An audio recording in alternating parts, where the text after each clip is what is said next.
In this video, we are going to look at some ways to warm up and practice coordination between the left and the right hand.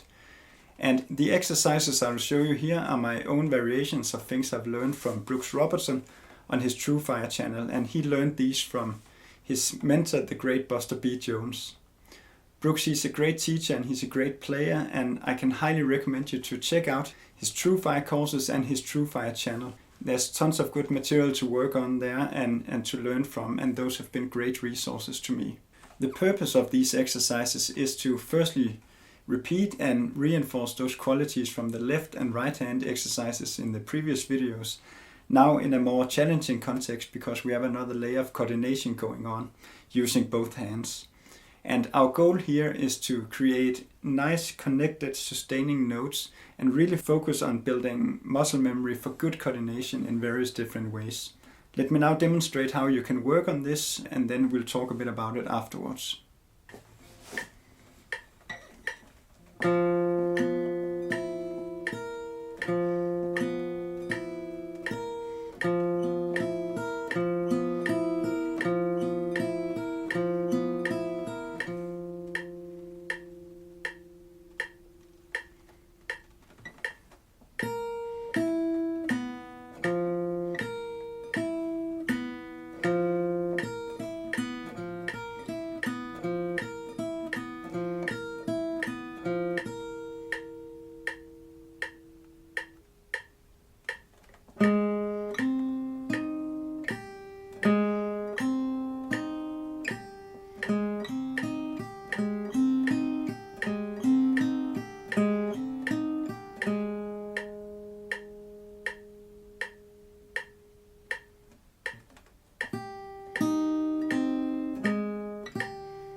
We're doing quite a few variations here, as you can see, and that's because I want this exercise to be like cross-training, really training the hands for good coordination with different shapes, positions on different strings, and with different finger combinations between the left and the right hand. And a thing I just want to point out here is that you are only fretting the note as you're playing it. So you're not holding the entire thing down here with the left hand like a chord. So you're only fretting the note when you're going to play it. And that's where the challenge of coordination comes in.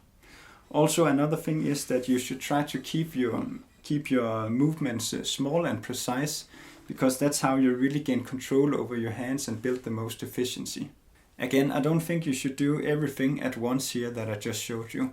I would just start out in one position and then just really focus on getting that coordination going with a good technique with nice sustaining connected notes. Include that in your warm-up routine for 5 to 10 minutes per day, and then once you get the hang of that, you can start to add challenge by working with a metronome for timing and tempo, and you can start to apply this concept of exercise across the strings in different positions and move all over the neck with it. Let me just show you a few more things that you can do with this.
Alright, that's just a little inspiration for you there.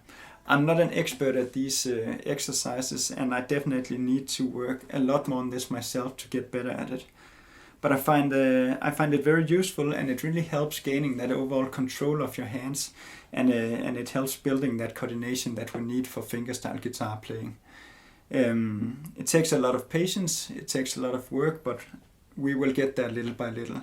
So go get creative with it, and look for ways to use this concept of exercise in a way that suits your level of playing and helps you develop your technique. Let's now look at some ways to practice with banjo rolls in the next video.